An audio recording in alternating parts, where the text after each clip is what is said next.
Hello everyone, achieve your goals में आपका स्वागत है। आज के इस वीडियो में मैं आपके लिए लाई हूँ बाल विकास की अवस्थाओं पर पूछे जाने वाले प्रश्न। आज के वीडियो में मैं शैशवावस्था पर पूछे गए प्रश्नों पर डिस्कस करूँगी। ये वे प्रश्न हैं जो कई बार टेट में पूछे जा चुके हैं। तो शुरू करते हैं आज का वीडियो। क्वेश्चन नंबर 1 है, शैशवावस्था को सीखने का आदर्श काल किसने कहा है? ऑप्शन है ए रूसो ने, बी स्ट्रैंग, सी स्टैनले हॉल और डी वैलेंटाइन ने। किसने कहा है शैशवावस्था को सीखने का आदर्श काल? वैलेंटाइन ने कहा है। तो ऑप्शन डी हमारा यहाँ पर सही होगा, ऑप्शन डी। क्वेश्चन नंबर 2 है, यह अवस्था मानव जीवन की नींव कही जाती है। ऑप्शन ए शैशवावस्था, बी बाल्यावस्था, सी किशोरावस्था और डी भ्रूणावस्था। कौन सी अवस्था मानव जीवन की नींव कही जाती है? शैशवावस्था। तो ऑप्शन ए हमारा यहाँ पर सही होगा। क्वेश्चन नंबर 3 है, दोहराने की प्रवृत्ति होती है ए बाल्यावस्था में, बी शैशवावस्था में, सी किशोरावस्था में और डी प्रौढ़ावस्था में। बच्चे अक्सर, छोटे बच्चे जो होते हैं वो बात दोहराया करते हैं। तो किस अवस्था की ये प्रवृत्ति होगी? शैशवावस्था की। तो ऑप्शन बी हमारा सही होगा। क्वेश्चन नंबर 4 है, शैशवावस्था में यौन इच्छाओं का अध्ययन करते हुए पितृ विरोधी व मातृ विरोधी ग्रंथि के रहस्य का उद्घाटन किया। किसने? ऑप्शन ए स्किनर ने, ऑप्शन बी गेस्टॉल ने, ऑप्शन सी युंग ने और ऑप्शन डी फ्रायड ने। किसने किया था मातृ विरोधी और पितृ विरोधी का अध्ययन? तो ऑप्शन डी फ्रायड ने किया था। क्वेश्चन नंबर 5 है, पितृ विरोधी व मातृ विरोधी ग्रंथियां विकसित होती हैं ए शैशवावस्था में, बी बाल्यावस्था में, सी किशोरावस्था में और डी कभी नहीं। पितृ विरोधी और मातृ विरोधी जो ग्रंथियां होती हैं वो शैशवावस्था में विकसित होती हैं। तो ऑप्शन ए हमारा सही होगा।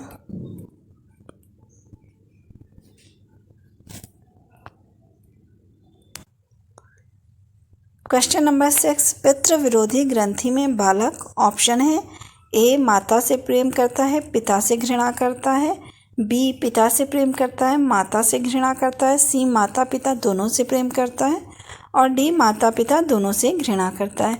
पितृ विरोधी ग्रंथि जैसा कि इसके नाम से पता चलता है कि पिता से विरोध करता होगा, तो इसलिए क्या होगा सही आंसर? माता से प्रेम करता है और पिता से घृणा करता है।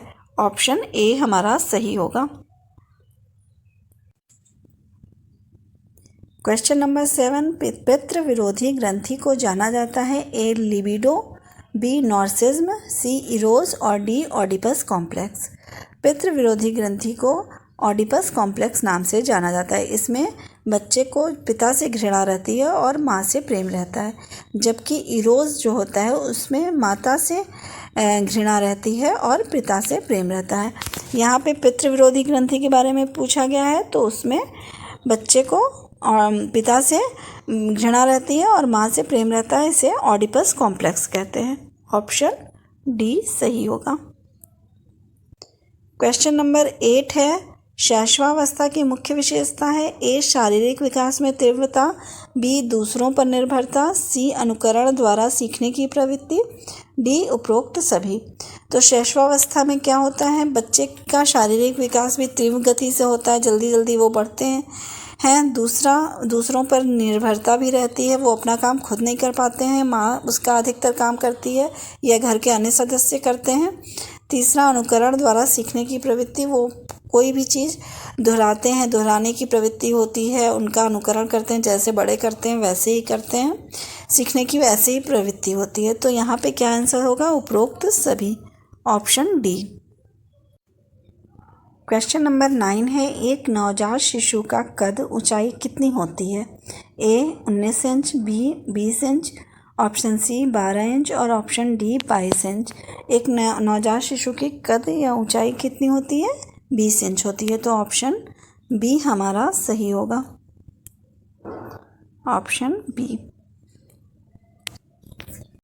क्वेश्चन नंबर 10 है, शिशु में जन्म के समय पाया जाने वाला संवेग है ऑप्शन ए भय, ऑप्शन बी क्रोध, ऑप्शन सी प्रेम, ऑप्शन डी उत्तेजना। इसमें से सही आंसर क्या होगा? उत्तेजना जो है वो शिशु के जन्म के समय पाया जाने वाला संवेग होता है, तो ऑप्शन डी यहाँ पे सही होगा। क्वेश्चन नंबर 11, इस अवस्था के प्रथम 6 वर्षों में बालक बाद के 12 वर्षों से अधिक सीख लेता है। ऑप्शन ए शैशवावस्था, बी बाल्यावस्था, सी किशोरावस्था और डी इनमें से कोई नहीं। कौन सा सही आंसर होगा? शैशवावस्था में जो है वो बालक बहुत कुछ सीखता है अनुकरण के द्वारा, तो इसलिए ऑप्शन ए यहाँ सही होगा, शैशवावस्था। क्वेश्चन नंबर 12, शैशवावस्था में शिशु को निम्न प्रकार की शिक्षा दी जानी चाहिए। ए आत्म प्रदर्शन के अवसर दें, बी चित्रों व कहानियों द्वारा शिक्षा, सी विभिन्न अंगों की शिक्षा, डी उपरोक्त सभी। तो यहाँ पे क्या सही होगा? बच्चे जो शैशवावस्था में शिशु को आत्म प्रदर्शन करने का अवसर देना चाहिए कि उन्हें जो भी आता है वो बता सकें कि हमें ये चीज़ आती है।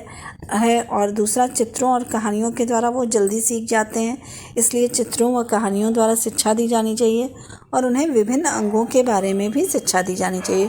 तो सही आंसर क्या होगा? Option D. क्वेश्चन नंबर 13 है, शिक्षा की दृष्टि से मानव विकास की कौन सी अवस्थाएं महत्वपूर्ण हैं?